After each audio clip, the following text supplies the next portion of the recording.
The housing market around New York City is booming.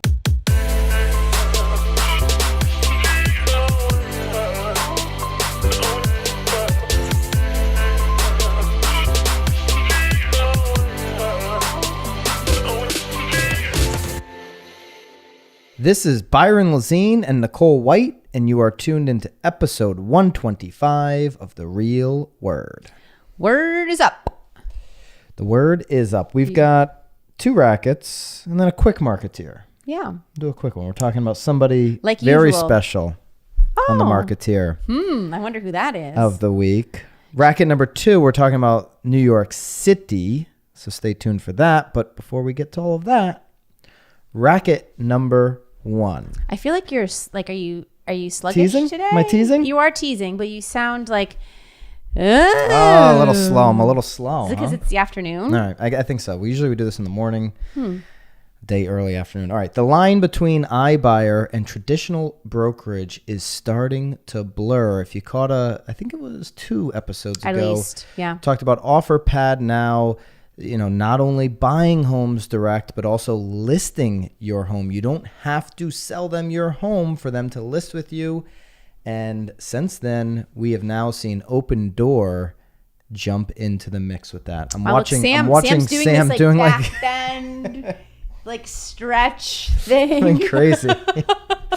Very good moves, Sam. Too bad everybody couldn't see that. Well, and if you're listening, you could probably see our lighting shake Yeah. a little because he needs to practice his limbo a little bit. All right, so both now OfferPad and Open Door are basically traditional brokers. They started off saying, hey, we just want to buy homes direct and you can sell it to us with a quick, easy close, no showings, no hassle, none of that stuff you have to deal with traditional brokers.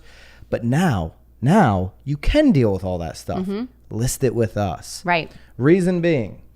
Well, again, I think it's smart because obviously they were getting a tremendous amount of leads, but people weren't buying. But I think, you can't even get angry at them because, I mean, goodness, I remember sitting in our other office with our other table, so before the quarantine, so at least probably 6, 7, 8 months ago. Years ago. Yeah, I mean, we were even talking about how traditional brokerages should start being iBuyers too. So I feel like it's only natural that the iBuyers would then flip and do the same thing. I mean, there's opportunity there. We've been very bullish that every broker should have some type of iBuyer, either partner, connection, or they should be doing it themselves. Right. But you're right. It's exactly because of the amount of leads. And so they're seeing a whole bunch of lost income go out the door. Right. Zillow, for example, who does their Zillow Offers instant offer program, in 2019, they bought 6,500 homes, a lot of homes, but they had 264,000 requests for people to receive an instant offer. So they only bought about 2.5%. Now Zillow, because of the way they're set up, they had an easy model to just hand those leads off to their Zillow Premier agents. Right.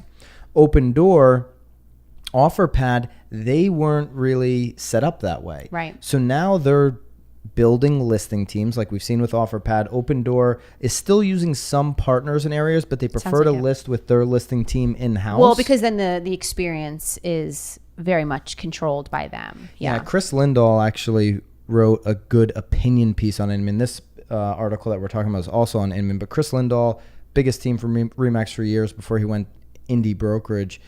He's talking about how teams were really set up well. I had to get this article in here somehow.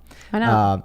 Teams are really set up well for this pandemic because they can offer a consistent experience. If you have 20,000 agents and they're all independent contractors, you can't offer a consistent experience 100% of the time. It's going to be all over the place. Or, who's available to do what when you need it.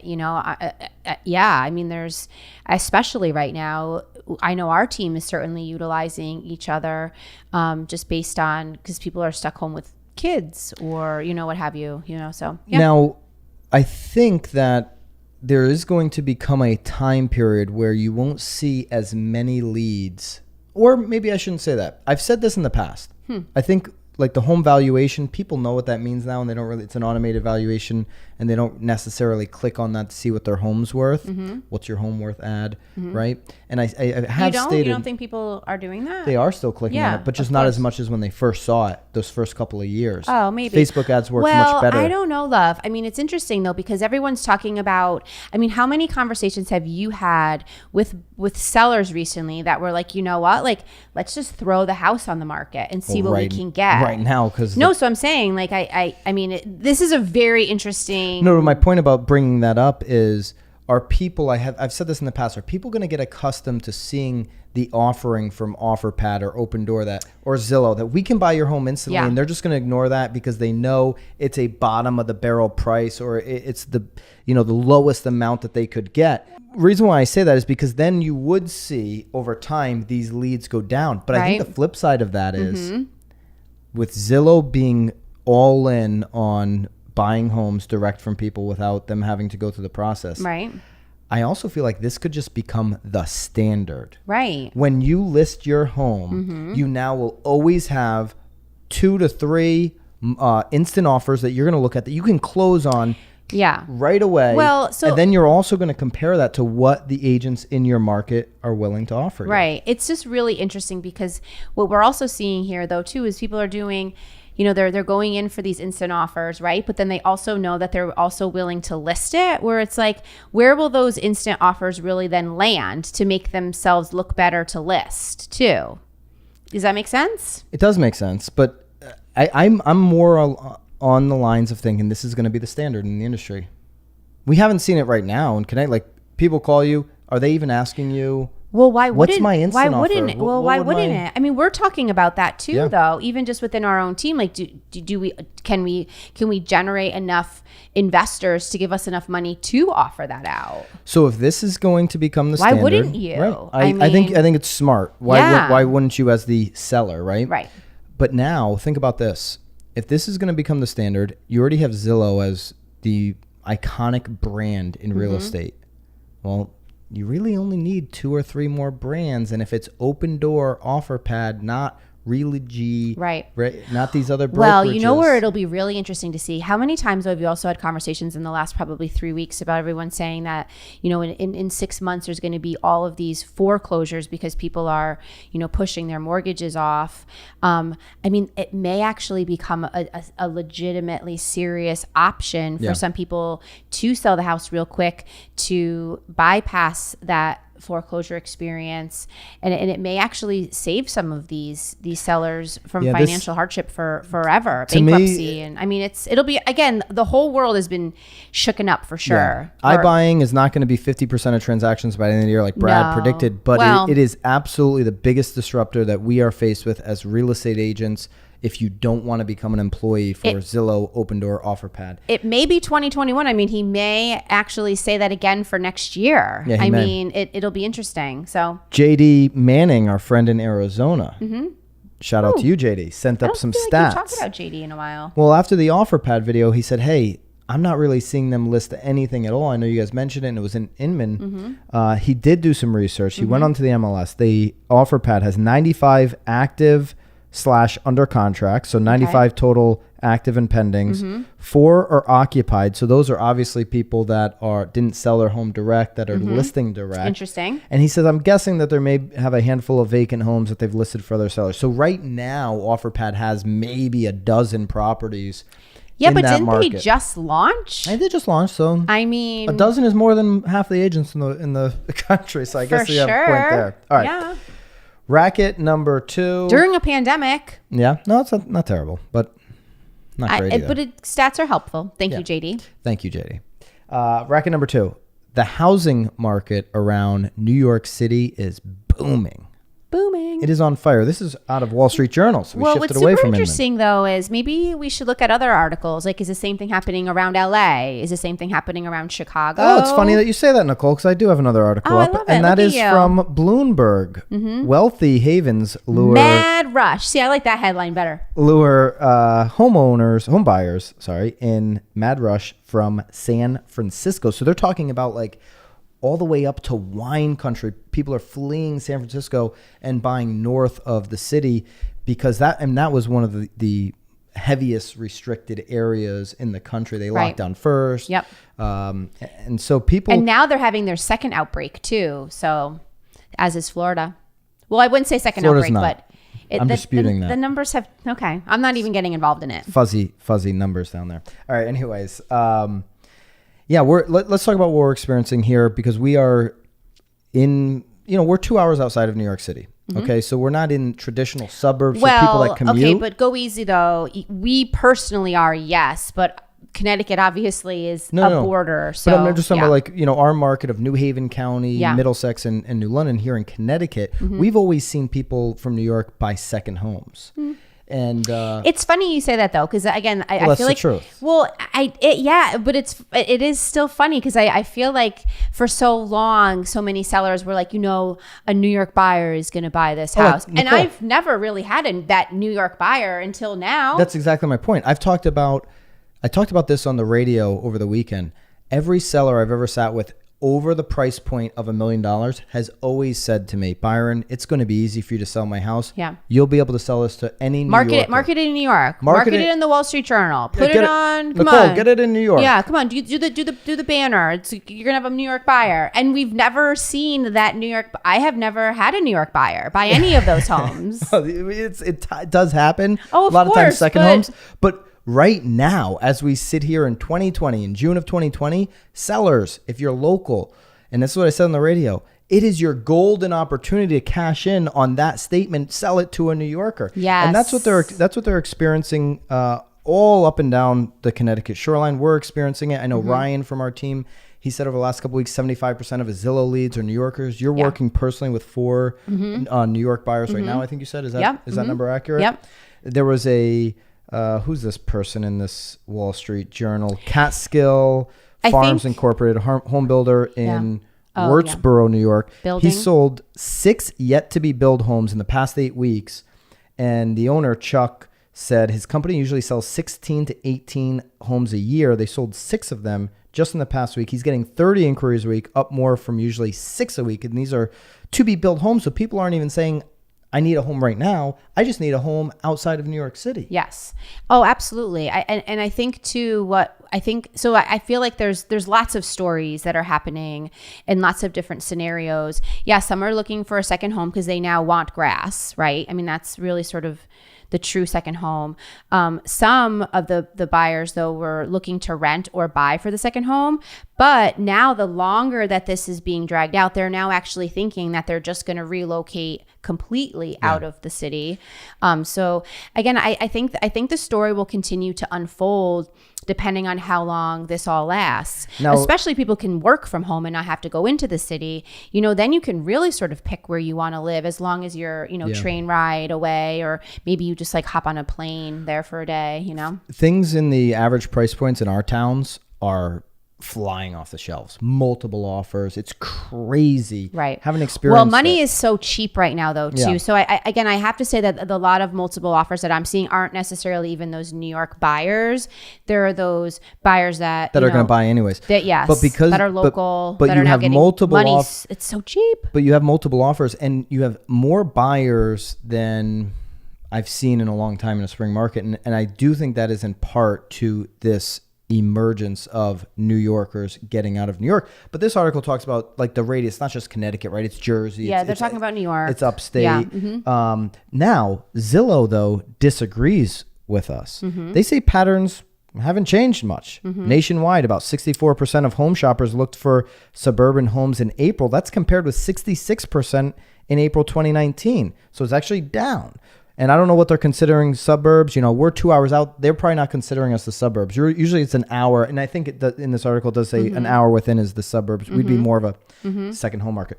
For shoppers based in New York metro area, those looking to move to a different metro area grew to 40% from about 35% last year. So not a huge jump. I think what we need to Whoa. Yep. Mm-hmm. There you go. That happened to me on the radio too this week. I think what we needed to remember though too is, if you're talking about a New York suburb, I mean, you weren't even really able to transact in April very much either. So I think now that New York has sort of opened up and now, real estate is a little bit more essential, it'll be really interesting to see maybe what Zillow sees, come, looking at May and June. That's a great point, because if they want to sell their New York City apartment, they haven't really been able to do that until now. They're starting to get to a place where they can actually get buyers into their apartment to buy it. Right. And if they're not in a position, some of these New Yorkers right now are just buying $400,000 or $500,000 homes in Connecticut because it's cheap and they have the means to do it. Not every New Yorker has those types of means. Yes. What I will say, and I shared this on the radio locally, and I'd love to talk to some people from Fairfield County, Greenwich, or Jersey, certainly upstate New York. We're seeing the average price points explode. Over $1 million, our luxury price point here in Connecticut is down. Okay, so New Yorkers, you always hear New Yorkers, tons of money coming out here, right? They're not coming out here and buying the expensive stuff. They're buying, oh my gosh, I can get 2 acres for $450,000. And look at my taxes. They're so low. Yeah. A lot of their decisions, in all honesty, are based on taxes. I feel like I've had more mill rate conversations in the last 3 weeks than I have ever had in the last 10 years. So that's what's happening. When we first talked about this on The Real Word, we were talking about people fleeing, just trying to get out because of the health crisis. They were looking for rents. How many times do people ask you for a rent? And they're realizing that rental market, how many renters do you work with, especially in the Byron? summer. I don't work with rental buyers. Viewers? Whatever they are. I don't work with rentals. No, sorry. But not to sound. It sounded totally douchey That's why I had to bust your balls on it, because you always sound douchey. I know. I sounded very douchey. It's just a decision I've made to keep with fair housing practices. Okay. Anyways, they're noticing that the rental market's not there, right? So they're just buying stuff. To your point, we'll see how this plays out. If they do rent, you're talking about sometimes $20,000, $30,000 a month, where jeepers, like, it makes so much more sense for me to put that money into that home. And then they could actually then charge another New Yorker $20,000 to $30,000 to rent their house. That's right. Yeah. All right. Marketeer of the week this week. It's not from Inman. It's not from Wall Street Journal or anywhere else. It's right here. Wow. It's like, I see you put a lot of thought into this. You can now. So you're regifting your gift? You are the winner of the Marketeer of this week. Wow. Nicole, when the pandemic hit, with a group of people locally. There are a group of us. There's four group ladies. Of ladies locally put together what's called the Gift Card Project. And from this point, I don't know, would you say April, March, end of March? End of March. Yeah, end of March. You guys put it together. It is now June. And over that time period, the Gift Card Project has raised almost $30,000. Yeah, well, we're just about at $25,000, so we're close. And so what these guys did was they decided, we want to help all our small businesses. I'm very passionate about all the small businesses, and Nicole's obviously very passionate about all our local businesses. I'm sure if you're an agent watching this from anywhere, you are just as passionate as we are about your and if you're not, you should community. be. And you should be. That's what you do. You sell your local community. So Right. you should know your small business owners. You should have compassion for them. You should help them course. as much as you possibly can. And so you guys decided to do just that and have people go out and buy local businesses gift cards, donate them to the Gift Card Project, which then in turn donates them over to causes in the community, frontline workers, people in need, people that need a meal. So I've always called it 2-for-1. Right? It's like a twofer. It's a great twofer. You help out the small business and then you donate to somebody who needs it all at the same time. So everybody's getting help. Raised almost $30,000. Maybe we can scroll the Gift Card Project website right here. Sure. Do a little scrolling. Love it. Love the name. You came up with the name, right? Did Yeah. you? Take the credit. I did. No, we came up with the name. Yeah. And a little website, and it's just been that simple, right? Well, I think what's really nice with the Gift Card Project is obviously we're pushing it mostly in the state of Connecticut. Yeah. But I mean, it's so easy for each state to sort of run their own. So we are statewide. We're not just like trying to help only our town. We do have a few like liaisons. Like it's so easy to rip this thing off. Yeah. Like so many people have already ripped you off. Some people have already, and I love it though. But again, I mean, like you can't, as you know, you want to get angry, but then you're like, that's the point. Helping other people, yeah. I mean, that's the point. Is you want people to, instead of just donating, cash, this is so much better because you're pretty much giving the money to a business that needs it. But people are still getting the help. They're still getting the gift card from your local grocery store. They're still getting sort of a thank you note from the local, nurses are getting gift cards to buy new clothes at your local store. So it's like Mark Cuban's idea for the next stimulus package. He wants to give everybody a debit card that runs out in 14 days. So you have to, like, they sent out the, I think it was $1,200 stimulus checks in the first stimulus bill. And people could just take that $1,200, put it in their savings account, buy stocks, do whatever. Right. He wants to, whatever the number is going to be on the next stimulus. This is his, he doesn't run the country, obviously, but have a debit card that you have to spend in 14 days, and you have to transact with a business. That way, the money goes back into the economy. Right. Same thing here. The money is going into the local community. I love it. R&D it if you want, rip off and duplicate, but give Nicole White some credit. Yeah, no, I mean, again, it's also really a nice story for the business owners too. So instead of them saying, please buy a gift card from here, please come shop here with me, they can encourage people to buy gift cards because then they'll donate them to the gift card project. So it's just, there's multiple conversations, multiple storylines, but again, in the end, sort of helping as many people as you can. So if you're seeing something very creative, whether it's, hardcore marketing or something more community based like this, please send it in to us. We'd love to share it here on The Real Word. Please. Right? Yeah. That's it. Thank you. Well, thank you for my award. You're welcome. I'll give it back to you at the end of I'll take that back in I know you will. 12 seconds. Keep it real, guys. Yeah. See you guys.